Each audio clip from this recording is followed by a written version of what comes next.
you being Thank you. a Grammy Award nominee. Oh, you behave now. You behave. Look at that smile. You know what I mean, don't you? So you guys have all got me to this point, and it's for all of us. I better press record, Anna, because otherwise that's going to be You will. absolutely insane if I don't do that.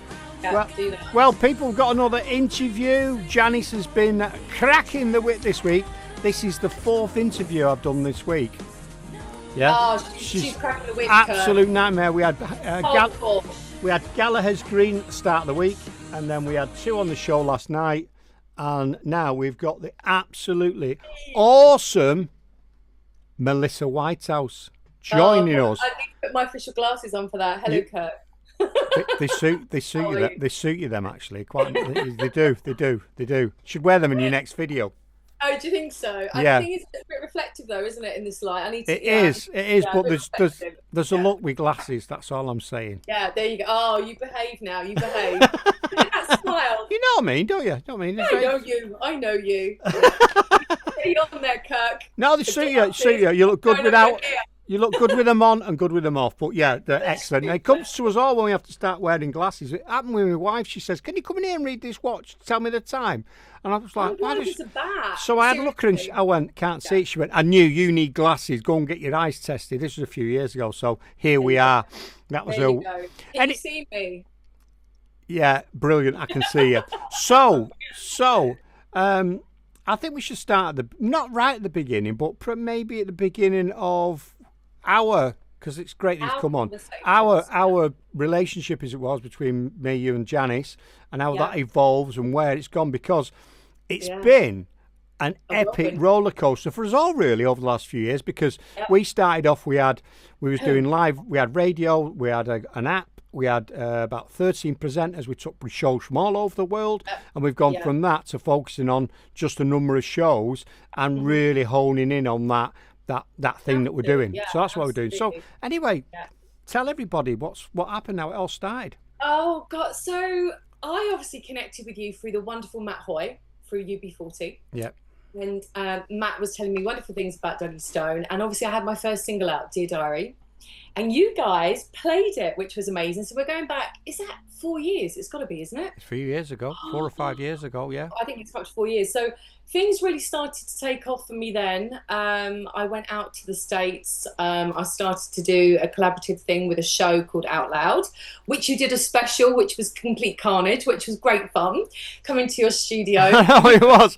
Well, for me, it was the first time we'd done anything like that. I know. So we learned, I think it was good what we did, but actually afterwards it was carnage because I was drinking on the show. You got me a celebration bottle of fizz. No, you kept saying you wanted champagne, so I got you champagne. It was your rider. But we learned loads from that show to the point where now we have I have a podcasting space now here, look. Look at that. But where's the champagne space? Oh, I'm glad to see you doing your car stuff. Oh no, that's because I've just done a trip to France with my dad. I had to take my Okay, good. I had to take my V5 with me just in case we got collared. That's what I like about you, Kirk. You're organised. Very good. Yeah, so I would have liked to have been better. It was good what we produced. The show was great. You did a good job. You did. I think we learnt a lot and did a lot from that going forward, and changed cameras and microphones and different bits and bobs. But I loved every minute. It was brilliant. It was great. Fun. It was a I've great done a buffet afterwards. If you ever go and visit Kirk, you get a free buffet at his house. He rocks. Everybody gets, when anyone comes to us, I don't know whether it's a Northwest thing or it's just my family, but Sandra's saying. And you have to feed everyone. You have to feed them. When they come into your home, you have to feed them. Yeah.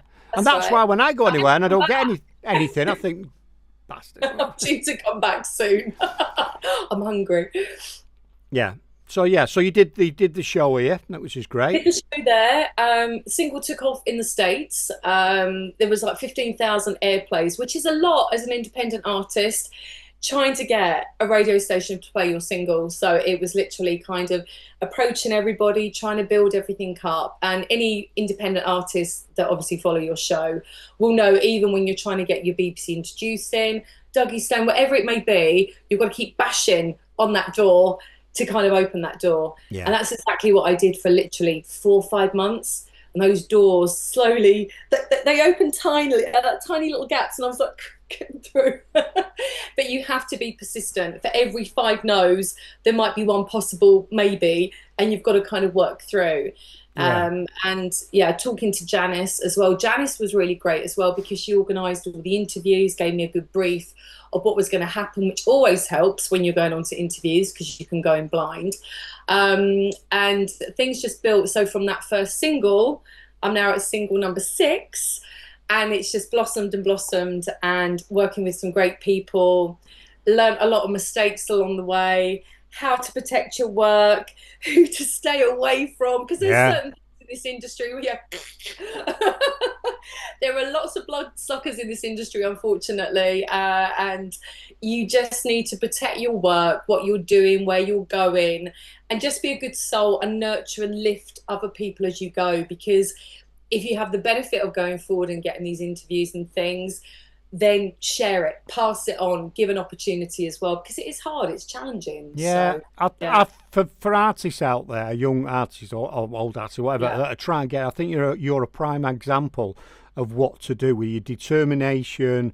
You know, getting. I know because you've always contacted us for things, and can we get Melissa on? Melissa wants to come on again. So I think what happens, a lot of people give up. They get a no and go, oh, that's no good. I can't get on anything. I can't. How have they gotten on there? And they don't see the grind in the background that people do, and approaching it. And I think you're a great example of determination and keep pushing and keep pushing. It's just being organised and being tenacious, and I think thinking of other ideas, even when it's quiet, making something into something so it looks like you are busy doing stuff to sustain keeping that energy going. Because there are dark days in this industry, and there's amazing days in this industry. There's so many highs and lows. And I think social media is a killer, because you look at that and it's all kind of perfect picture, but what's really going on is not what you're seeing. Yeah, it's like it's mad, and we're all guilty of it. We're looking, oh, look what they're doing, look what they're doing, aren't they doing great? And actually, they might not be doing great. They're just showing. I think I've said it a lot of the times before. All you see on like Instagram is people's fancy meals, don't you? Oh, we're going out for a meal tonight. We're doing this and all of. Yeah, we're doing that. Yeah, you never see beans on toast or egg and chips, do you? Look what I do. I post all the nonsense I make. I do like beans on toast. Oh, I love it. I'll have that next time I come round. Oh, you're welcome. It's brown sauce. That'd be nice. Do you know what I mean? It's like it's critiqued, isn't it? You know, it's all critiqued. We know it is. We know it is, but we don't know it is. And then we look. I've done it in the past. I was guilty of it a few years ago. And they're doing really well. He's doing really well. He's doing really well. I'm not where I want to be. But you need to. I think what a lot of people do is just need to judge themselves and not what other people are doing, where you're at, and keep going back to your why. Why are you doing what you're doing? What is the outcome? What you're trying to do? You know? That's such a poignant thing, because I think it's so easy to do the music side of stuff, and you keep going, and then you wake up one morning and think, what am I actually doing this for? Is it for validation? Is it for money in my bank account, which Spotify are not going to be paying you? No. Or is it just to stroke the ego? Or are you a really good creative and you need to get that kind of out there so you can share it with the world? I think a lot of it's about ego. I think, you know, we've all had our moments where we thought, oh, yeah, you know, this is good. I'm liking this, or I'm getting this done, or people are showing attention. But at the end of the day, when you get into bed at night and close your eyes, have you been a good person? Have you trodden people to get to that point? Or do you sleep calmly? You think, actually, I've done a really good thing and I'm really enjoying the creative process. As I've got older, I've realised how much I enjoy the creative process, more so than celebrity or anything, because that's the car crash. Most of it gets to a point where you are selling your soul, dare I say, to the devil, because you end up getting into this machine and it has to conform in that playground of the chaos where you just want to be a musician and enjoy the process of the job.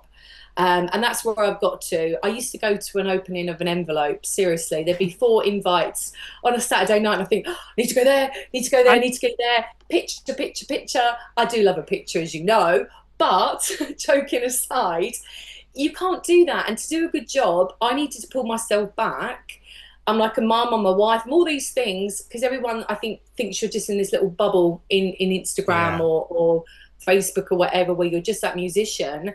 But there is real life behind it, and there's hardship of trying to sustain paying the bills, doing everything, and making it a success when it's really hard to be an independent artist. I think it's harder than ever over the last few years. Yeah. Yeah, every single door seems to be getting firmly tighter and tighter. So you really have to push against it. Yeah, I think you're right. A lot of the stuff you said there, you bang on. And it's never, I've always said a few times, it's never been easier to get into the music business. Like, all you need is a laptop and an iPhone and recording software, and you could even record. I could sing in it and record, put a backing track on it. Bosh, dead easy. But there's 80,000 tracks a day on going on Spotify. Exactly. It's never been so easy, but I think it's never been as hard because it's very difficult because the control that's left now is different, isn't it? The controls change. Absolutely. Yeah. And I was speaking to Janice about this, that everybody gets hung up. And you gave me that kind of champagne bottle before because of my numbers with Spotify and with YouTube, etc. I've taken a completely different stance on track 6, because over them 6 releases, for any artist that's releasing at the moment, you will notice that you will get paid a happy meal for your Spotify account with X amount of units. So I'm kind of like, oh my God, 15, 20,000, 6,900, great.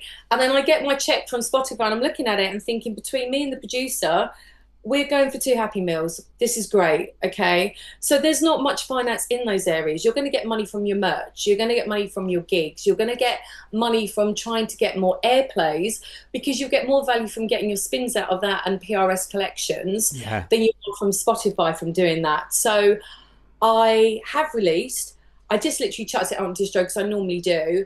But this time I've had so much kind of coverage with my airplay that I haven't even pushed with paying for a promo or anything that we do to build it. I've let it do its thing, but then it's opened doors with the ISSAs, it's opened doors with Grammy, etc., which I could never have dreamt of. But it's been talking to people, communicating, and not wasting all my time purely on the promo that thousands are doing. You only need to go on to, I don't know, YouTube channels, this, that, saying, buy this promo, do this, that. There's so much that is you need to be a small record company to do what you need to do. And 9 times out of 10, these artists that are getting their number ones, that are in these independent indie charts, they're flying, it looks amazing. Then all of a sudden, you're looking at their socials and they've just crashed. They've had a car crash publicly. Need to come offline for 2 weeks. I'm burnt out. I need a holiday. I need this, because it's not sustainable. So anyone out there doing this as an independent artist, be kind to yourself, because of the vision of what we're seeing is not what is. Yeah. And what the rewards are not what is. If you're in the major top 10 of these major artists, of course you're making lots of money, but half of them are giving away all of their percentages to major labels, because they're like massive banks that are going to be collecting your royalties and investing in you and then claiming it all back. I know, it's mad. Yeah, it's madness. It's crazy. Like, why do we do it? We love it. Because I think a bit. I'm not saying it because I was listening to that before you were saying a validation. I think I do this because I think someone needs to do it, so why not me? And we can do the best we can. I think there is a bit of that validation in there because I want to. We all want to be liked and that, but it's not the major driver. No. I want to make a difference, and it would also nice to actually do it as a job full time. And I see the only way for independent broadcasters, or like whatever you want to call us, radio shows, because what I've said in the past is never going to get off artists. I'm not expecting to get anything off artists. What I need to do, or what I'm trying to achieve, and we have done for a bit, is get the profile up so that you end up either getting paid out from YouTube and Facebook for your hits, or someone comes along and goes, wow, we like you. We'll sponsor. Here's our products, but promote our products. That's the two ways I see anyone that's doing a show that's going to make money. Because at the end of the day, I would never ask any artist, well, give us a bit of money if you want to be interviewed. Well, that's just insane. Do you know what I mean? But it is because you're trying to invest in your productions, you're trying to invest in getting it out there, which can cost you with promo as well. Then at the same time, it's like, how do you survive? So sponsorship is a really, really key thing. But even with what I've gone through with my radio show to get sponsorship, etc., they're wanting major numbers, major this. Yeah, exactly. It's the only job you can do in the world and work for free, and it's not a crime. I know it's mad because I understand that they want the numbers because they want to know how many people come. But actually, take a step back and go, yeah, this is a great show, whichever one it is. This could really go. Let's get behind it. Let's invest in it. Let's promote it. Because this could be massive. Because it only takes like for this what we do. You know, we get good numbers on when we put shorts out. Now we get a lot of views and people are interested. I had a motorcycle shop in the Cotswolds where I had to go and get something from there the other week. And I went in and he just started laughing. I said, what's wrong? He says, you're all over my TikTok feed. I don't even follow you, but you're all over my TikTok feed. He said, I didn't even know you interviewed artists and it's coming up on my feed all the time. He said, it's absolutely crazy. So it only takes someone like that to see it and go, do you know what? This is good. Let's get them on. Let's invest in them. Exactly. But they all want the numbers and I think that's a bit short-sighted. So winding back again, because we nearly slipped into the future, what's going on? After you, obviously, you've been doing the tracks. You had the show with Steve, which was forget what it's called now. Out Loud. Yeah, brilliant. Yeah. Then you decided, sod this. I'm going to do my own show and call it London Girl. Yeah, just a London Girl. So I'm just trying to think. It was about 18 months with Steve Benz with WSDI. And then that was kind of doing a co-host. So that was really great for me to kind of learn the radio side of things and realise that pressing buttons is actually a skill and not just anyone can press a button. Well, so my first day in the studio, I was like, and blowing the thing up. So I was like, I can't do this. This is hard. So you're a content creator, which Kirk is. You are producing and picking great playlists. Then you've got to make sure that you are getting it out with the technicalities so everyone can hear. And obviously I used to come in with my kind of little bag, my drink, sit there and on the mic. So that day that I got my first kind of like sitting behind the radio desk, it was like, holy crap, this is hard. This is not easy. Because you need to coordinate and you need to get your mixes right and the right songs and you need your content. So the first show was Car Crash. And I remember going home and drinking the biggest vodka and Diet Coke ever and thinking, I am not going back tomorrow. I got a call saying, get your back in, sort it out, and done it. And then thought, actually, I really love this. And it was a little bit of a buzz doing it. I've even got my little roadcaster here at the moment, doing my thing with everything, which is great. So I've got a bit more confidence, and it just built and built and built. And then I had a really lovely person reach out to me from France, who works with the ISSAs, the International Singer-Songwriters Association. They said, just to let you know, we think you're great. We'd like to take your show. Ego stroke. I'm like, oh, this is good. And by the way, we'd like to put your show forward for the ISSAs in America. Wow. Okay, that's great, wonderful. Can you tell me more about the ISSAs? Because as much as we've got all these great big kind of music communities, I wasn't au fait with all of it and trying to work out what it was all about. So Independent Singer-Songwriters Association have a section for new radio stations worldwide that are breaking, that need that platform for global, which was amazing. So I'm thinking, right, I've gone from being Bridget Jones, cutting everyone off, to blowing the actual station up, to thinking, actually, I can do this now and I'm enjoying it. So I got to show 20, then show 30, and I'm flying along. And they put me forward for this award, which I didn't know what that would mean, apart from they told me about 2 months later that I'm a finalist and could I go to Atlanta. Wow. So I'm like, what, Atlanta in America? And they're like, yeah, that Atlanta. So I called Ronnie, who works with me, the lovely Ronnie Swift at Marlon Music Management. Now, Ronnie came into my universe through Matt Hoy. Oh, okay. Yeah, so Matt introduced me, and dearest Ronnie was going into retirement. She's the most amazing music manager. And she said, I love what you're doing, chick, but I'm retiring. And I'm like, you can't retire. I need your help. So I talked her out of a retirement. I said, just 6 months, give me 6 months. We're now over a year, but don't tell her that. And she has been working with me to give me some support with things. She said, look, I'll come out to the States with you.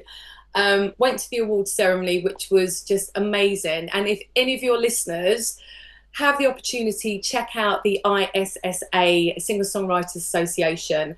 It's global. It will give you a platform for your music. If you're in folk, if you're in rock, pop, indie, they cover everything. Yeah. Like a massive family, but they nurture, they support, they lift, and the energy within that team in America is one of the best environments I've been in the industry. They are about nurturing, support, and if you need something, there is someone within that group to say, hey, I need that. So I'm giving back to them at the moment. I fly out next week because I've got nominations this year, and I want to do some more like mentoring stuff to help and support other artists, because I had nothing. My dad was a choir boy, that was it. And he just said he was in the boys' brigade and played the bugle. So I didn't get my skill from dad. You might have done. No, don't tell him that. Absolutely brilliant. Talent's got to come from somewhere, love. It's in the genes. It's your dad. It's all down to your dad. Right. So what we need to also talk about and not ignore it is I obviously do the show and put the show out there and all the technical stuff. And like you said, it's not easy, but it gets easier as you go along. It's like, it's minutes in front of it. I mean, some days I've got 2 or 3 cameras going. I'm putting videos on. I'm doing all the rest of it on my own, and it's a lot. However, I could not do it without the world famous Janice in Madeira, who produces my show week in, week out.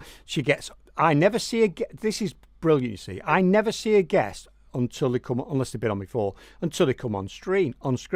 She deals with all that.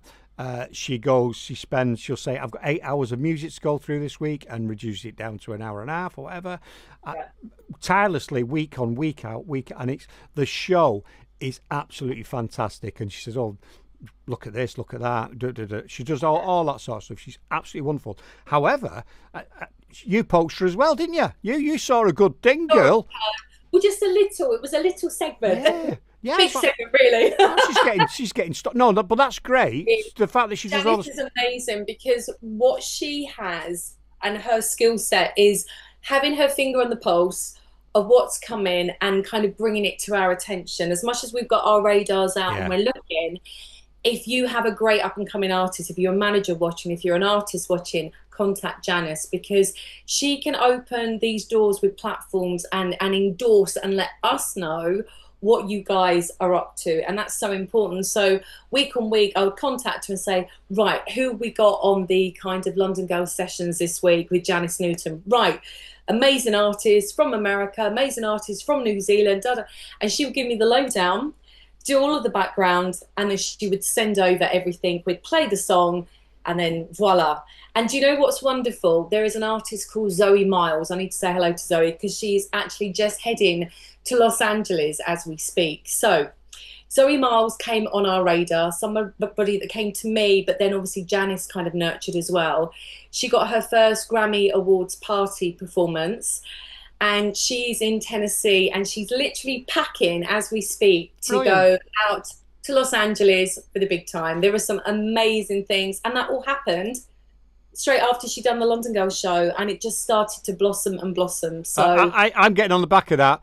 That's also Duggy's Atomic Dustbin has influenced that through Janice. So I'm having that. We're having a bit of that as well. We'll take a little slice of the input into that success.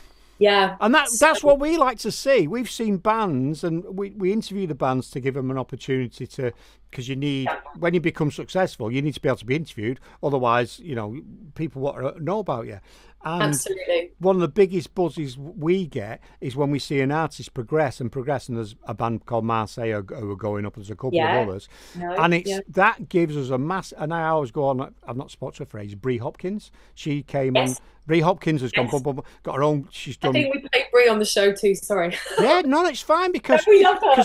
It's amazing. I saw her singing karaoke on YouTube in a bar in the States. The video was crap and the audio wasn't brilliant, but I was like, something there. Her vocals are brilliant. And then we just started playing her, and it gave her the confidence to go and get a band together. She's been on all sorts of stuff. She won a TV award for a video. Amazing. You know what I mean? Amazing. I think she got a TV. Yeah, she got a TV award for a video that she produced. So from singing karaoke and I'm not to that is for us. It's absolutely brilliant. So when you talk about whether it's ego or it's money, I'd actually have that over it, if you know what I mean. That to me is absolutely wonderful. So of what's going on at the moment, and there's a really great artist called Michael Bote, who's out in ISSAs, and I found an opportunity the other day to get him like a breakfast show, kind of high profile thing, and it was something that came to me, and I was like, do you know what, I've done that, and I've had that moment of doing that, why don't you let him have that? And he was just like, really? I was like, absolutely, you can. So it's sharing these platforms, nurturing, so everyone could be lifted. It's okay, you can, of course you can keep it all to yourself, but I think that do something, pass it on, do an interview, someone good, pass it on, and then it nurtures other independent artists. I think that's a really important thing. Definitely. Dennis, definitely. And I love that. There is nothing better. And I think even being an artist, because I've done the management side as well, the best reward is when you see somebody flying high with something and getting that recognition, and you've been part of that team, because it's teamwork makes the dream work. You can't do it on your own. No, we can't. I mean, we set out. Well, we wanted to create a movement. We saw there was something. We call them our house bands. They're the bands that we like. They're on all the time, and they watch the show and they contribute. We've done show specials where we've got like 20 people on the screen. We have our house bands and everything. So they're all interlinked. And then, we've got a gig coming up. Do you want to come and join us? Why don't you do this? I don't know if it'll come off. One of the bands we interviewed the other week, Billy from Manta Ray, who's taking photographs now, been with Janet to the Isle of Wight. He took. I asked the band the other week, we'd like to play with this band. Can't remember who it was. We'd love them. Billy's like, I took photographs of them the other week. Okay. So when you post their photographs, can you tag this band in? And then I said to the band, you contact them and say, we know Billy. Can we Exactly. Can we have a conversation? Do you know what I mean? Yeah. And you don't know where these things go, don't you? From little acorns and everything. And that's why we do what we do, because we believe that it's a numbers game. We keep interviewing band after band after band after band. Yeah. Someone's got to make it. Absolutely. They've got to. Well, you are. So you'll some reverse psychology. I'm going to interview you for a second, Kirk. So you tell me, Kirk, what is success? When have you made it? Is it when you get a number one? Is it when you get a Ferrari? How do we measure that?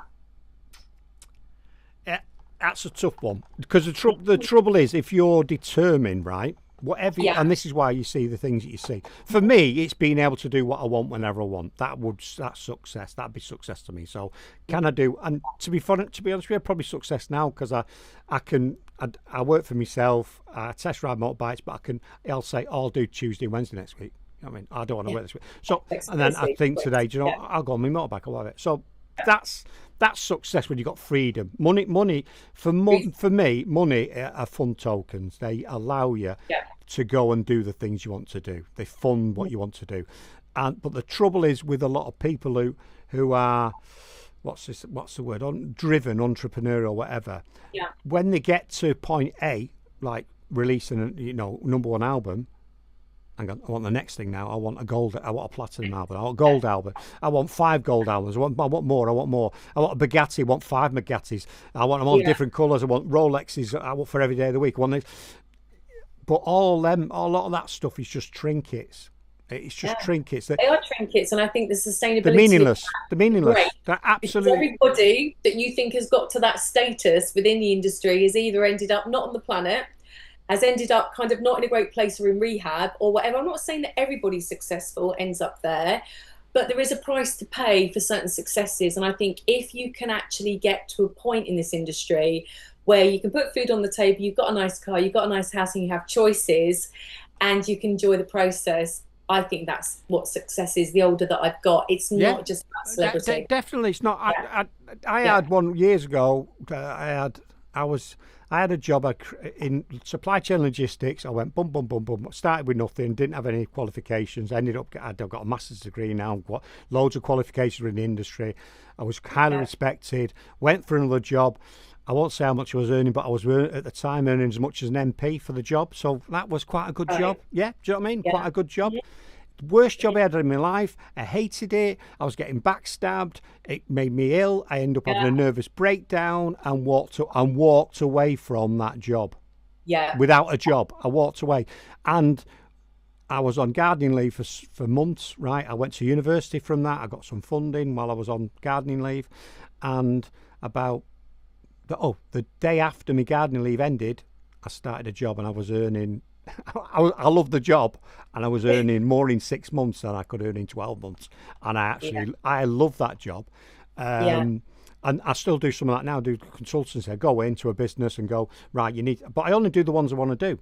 So someone run me a bit back and he went, I want you. And I went, well, I'm not sure about this, but actually I want X. And it was quite a few pound a day. And he's like, well, can't pay you that. I went, I'll stay in my cabin then. Yeah. I'm not really bothered. But if you want me, that's what I want, because I'm going to have to not do all of this that I'm doing to come and do that. So I want compensating for it. Does that make sense? Absolutely. So, and I think when I go back to the beginning, my first break was with the Morgans. I was like 16 years old, taken into a management office, dye your hair, pillar box red, wear see-through kind of clothes with DM boots and God knows what else, and have an image and do all these things. I remember going home and my mum went ballistic. I bet she did. And she was just like, you are not walking publicly. Oh, no, it's cool. And no, and I'm kind of brainwashed. And then one day I just thought, you know what, I need to get out of this and do my own thing. And from that point, that was my first turning point in the industry, quite young, to know that I had choice. And I think choices are so important within this industry. And I think if you get to a point where you feel bullied or you're not happy or you're doing something in any environment, get out, because it's not worth it. Yeah, because there's a lot of sharks, and we won't mention names, but, you know, the old casting couch, you know, oh, if you want this, then get on me casting, you know, all this sort of stuff. Young girls. And you think, it's absolutely, you know what I mean? There's a lot of pariahs out there. There's evil people that are preying on people, and if anyone's asked to do something, think that doesn't seem right, don't do it. It's not worth. It's not going to get you there, because do not do it. Your self-worth is worth more than that, and if you're talented and you've got it, you'll get there anyway, regardless of what they're doing. That's a really good. Lots of people don't talk about that. And I think if you interview, even myself now, and you go through stuff and then you'll resonate and think, oh God, I remember that situation. I was only 17, or I was only we've all been in different scenarios where people that are higher up, if it be in this industry or other kind of professions, kind of take advantage of the situation of vulnerability, or I can open a door. Those doors that I've learned do not need to be opened by someone else. You need to be nurtured, but those doors are what you open as you go along the journey. So never, ever be reliant on that. As much as some people say, oh, she's talking rubbish, you know, for me to go and work on a blockbuster film, I'm going to need to kind of get a really good audition. But if you're a good actress and you start from the basics and you do your promos and all your other things in your photo shoots and whatever, and it grows, it will grow in time. It's not going to happen overnight. I think that's the other thing with a lot of you can generalize, can't you? But I think all of us really, but I think even more some of the younger generations, and I'm knocking them because they're not all the same, but I used to call them the PlayStation generation, right? Because what's the cheat? How do I get to the next stage? How can I level up? How can I level up? How can I level up? Yeah, right? Yeah. Oh, start again, post something on Instagram, it's not done well, delete it, put another one up. People think they can shortcut to success, and the odd one that will get spotted but they need to have the background behind them, the experience. So it's a bit like me and a bit like you when I first started. It was shocking. I didn't know, but now I like the other week. Billy was in here and Janice was in here, and all my cameras started going off. They were running out. I don't know what was wrong with them, and I was like that. And Billy's like, "Why are you not like flapping?" I said, "Well, it's happened before, and what I'll do is I'm going to use that." Oh, that was going flat now. I said, "But worst case, I'll use that, or I'll put a graphic on the screen and we'll just chat." And he's like, "I can't believe you're not flapping." I said, "Well, it's happened to me so." And that's what these people need. A lot of artists. A lot of artists want to go and play the O2 before they played the Dog and Duck with no microphone and 3 people watching. Until you've played all those different venues and built that experience behind you. If we took any artist that we're promoting and go, right, guys, tell you what, we're going to put you on the O2, they'd probably like cack the pants, and they'd probably have a terrible Absolutely. performance. And I must admit, I haven't done live work for, gosh, a long time, over 15 years. Yeah.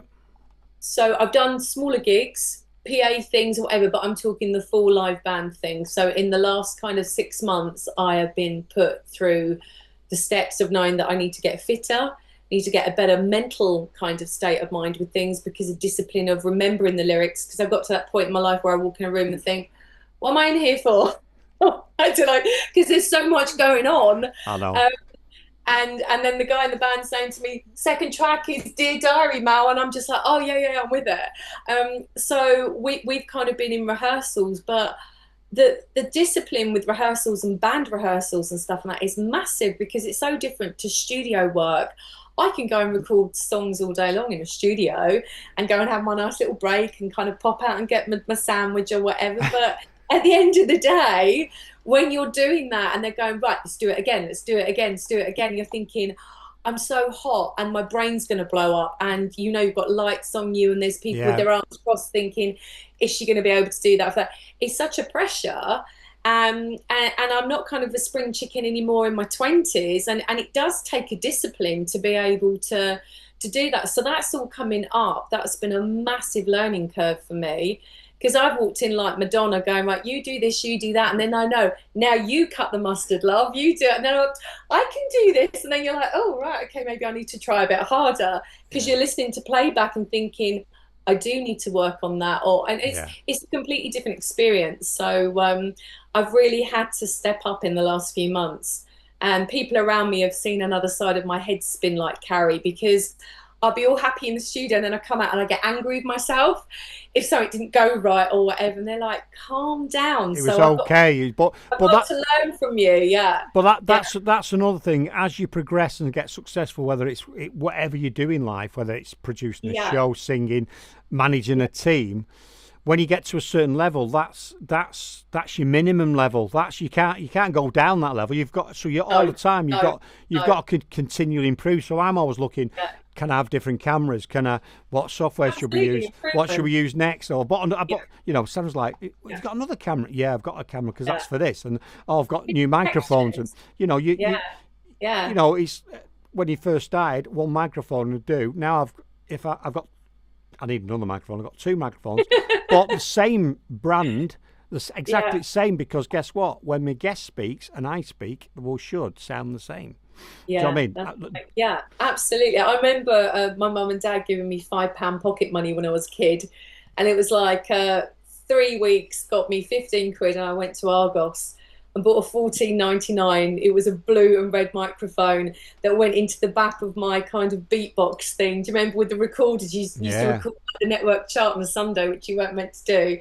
And that's where I think my little DJ thing kind of came from, because I used to record and then do my little intro and then play the next song and play it back and think, I'd like to do that one day. That's what I wanted to do when I was about 11. That's how I all started. Yeah, it was like, I want to be on the radio. Wow. Yeah, it's mad. And I had an opportunity, I think, years ago to be on hospital radio, or try to get on hospital radio, and I didn't drive, and there was no way I could get there, and I was working, and I was like, I can't do that, so I didn't do it. But I'd love to. And you think now you do that remotely? Yeah, you do it. You do this. You just do this from anywhere. This is in my log cabin, as you know, because you've been here. But you do it anywhere. Absolutely. You could, as long as you've got internet access, an account, an iPhone, and a mixer.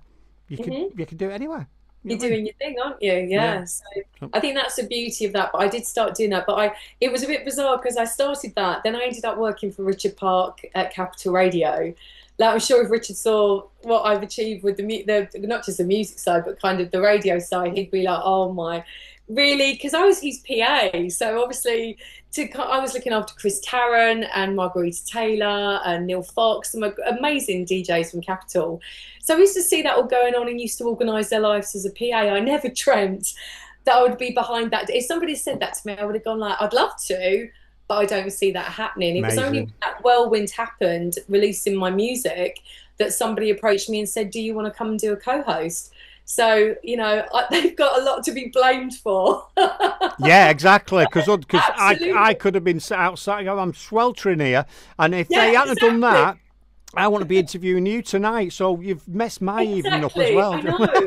It's so many lives. Ruined it all, ruined everyone's.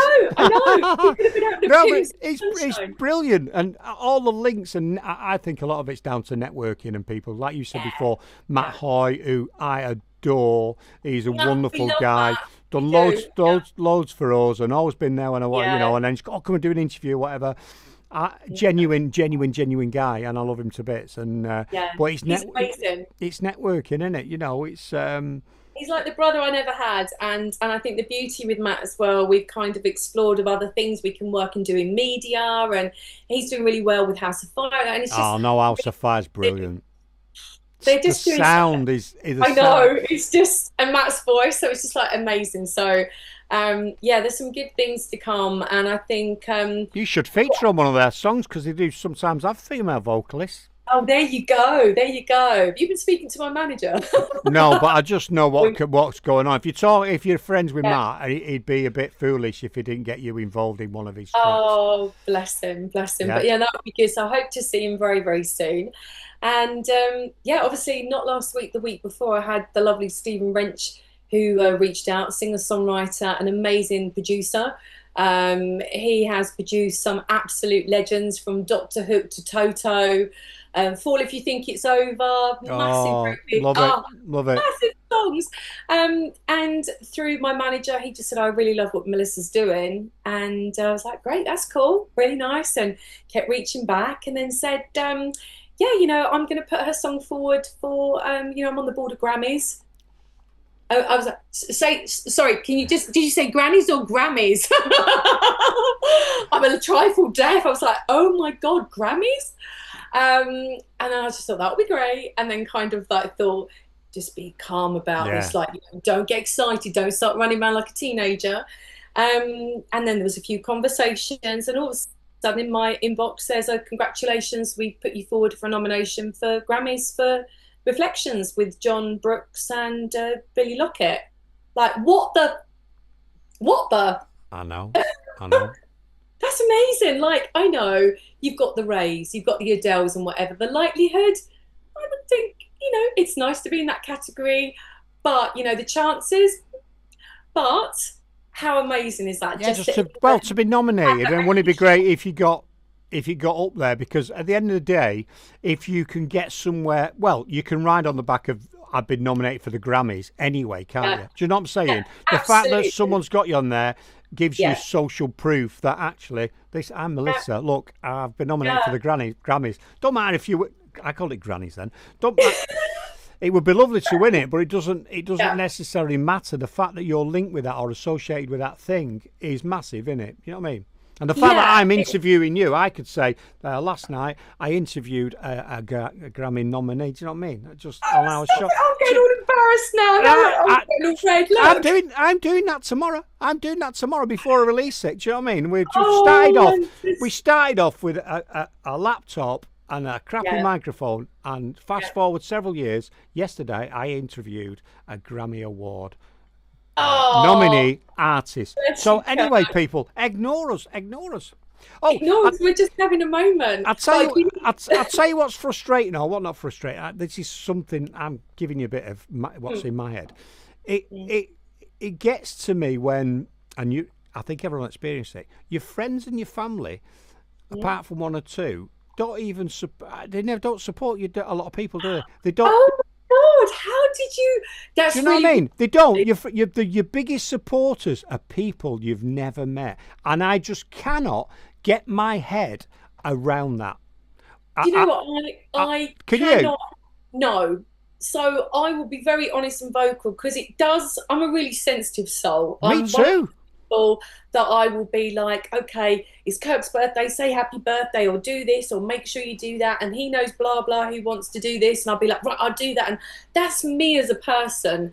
And somebody can just do the smallest of things, and I'll be like, that's amazing, because I know they've actually kind of strived to do that. But sometimes I feel like, even when I announce doing the Grammy thing, it's like I took my car to Quick Fit and quickly got my tyre changed. Oh, nice. What's for tea, love? That's for tea. Well done, love. Well done. Well done. Great. Yeah, whatever. And you think, what is? Can't really get any higher. And it's like, okay. Yet, if it's potentially someone else in the family or someone in your friend group, it's like, it's amazing what they've done. And you have to listen to it and you're like, oh, have you seen this TikToker? They're doing this, they're doing that. And you think, hang on a minute. Exactly. I think generally it happens with a lot of artists as well. And I think I wanted to say it because people will be. But yeah, at the end of the day, please give credit where credit's due. Yes. And at the same time, to love heart, to put a comment when we know you have been looking at them socials, it takes 2 seconds. And do you know the beauty of Instagram, which I absolutely love now? Who's looked at your profile? It's not a little thing who visits your profile. I know. It's none of my family. None of my family or my friends. No, none of them. Oh, don't know. So when I see them, they go, I didn't really know about your Grammy thing or whatever. And I'm like, oh, that's weird. You went to my account 10 times. Well, the thing is with this, I don't remember a lot. But I also remember who supported me from the word go and who's been there, and they're welcome at the table. Yeah. And there's 1 or 2 people out there that I know will come, say this show blew up, come running, and I would go, yeah, see ya. It's not that I don't want them to eat, I just don't want them to eat at my table. Exactly. Do you know what I mean? Yeah, simple as that. Me and Janice know, we know who's doing it. We know, we're watching. Yeah. But for me, what I love is there's 1 or 2 the artists that we rock with. They really appreciate what we do because, there's one of the bands, Sunset Ruins, love them, they're in London, and they always go, you're amazing, thanks for your stuff. And I think, well, not all I've done is just done my thing. But when it comes back, you think, oh my God, they really appreciate what we've done, and that is great. That's great. Anyway, I must say though to your audience, that cheese platter with that kind of added hams and meats was so good. That's you looked after us, Kirk. He's like a little kind of Gordon Ramsay, aren't you, in your house? It's got to be done, Matt. It's got to be done. I always, when I was at school, I wanted to be a chef, but they wouldn't put me in the category or the grade that I took because I think it was dyslexic. I didn't know, so I went, well, sod that. I'm not doing it. Do you know what I mean? It's mad. I loved homey. Well, I'll give you cred where cred's due because that was a good spread. So yeah, there's 1 or 2 things I can cook. My piece de resistance is my chili. I can do that virtually with my eyes shut. And do like a good chili? Yeah, good chili. Very spicy though. So if you don't like it spicy, look, if we end up coming home with kind of some ISSA awards or a Grammy, which would be really nice, we're going to have a celebration chili. Oh, we will do, mate. Yeah, I'll make you one. We'll have to meet up or do something. But but not only that, when you win one. You'll have to come back on again, and you'll have to tag us as well because we want our little slither of success from you, our validation. Absolutely. Me and Jan. It needs to be done. And Jan, absolutely. I love what you did because the promo you did for this show tonight was the picture of me and Janice when we did Duggy Fest, and you've put yourself in, and it looks like all 3 of us are there. And I think that's wonderful. Just think it's beautiful. I just think we would make a beautiful kind of family. So there you go. Well, we do. I don't know who the mum would be, but she'd have her hands full.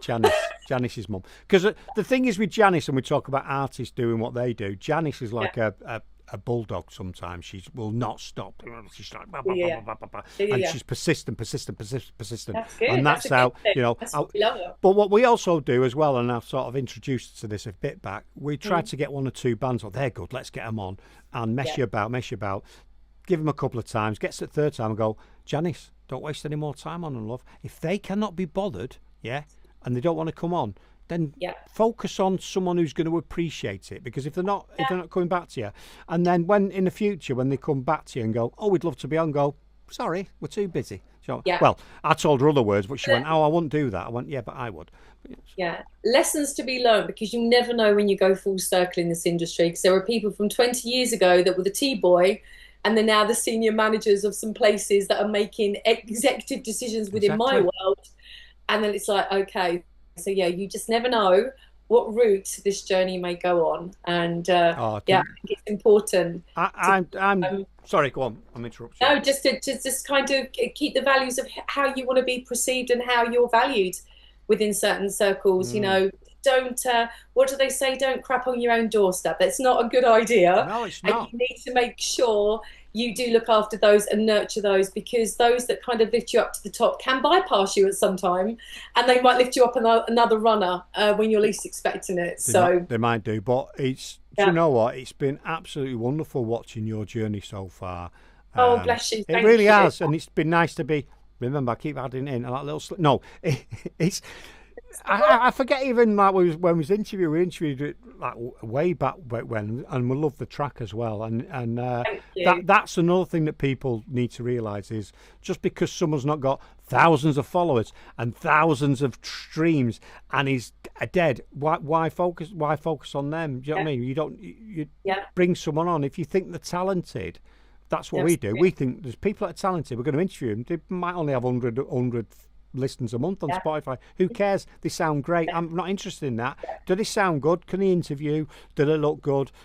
That's all we're interested, and if we can help them. But we've loved your journey so far. Oh, thank you. And we don't. And I think, I was going to say that the sad thing is, somebody said the other day they've done so well in the industry. It was a close friend, and they went to a label talking to them. They said unless they've got X amount of thousand on Instagram, they wouldn't even have the potential conversation of looking to take them on. I think it's however, they're succeeding in other areas. 50,000, I think. It's about 50,000. It's crazy. Yeah. It's nonsense. So go and do your own thing. Go and do your own thing. Do your own thing. Keep your creative control.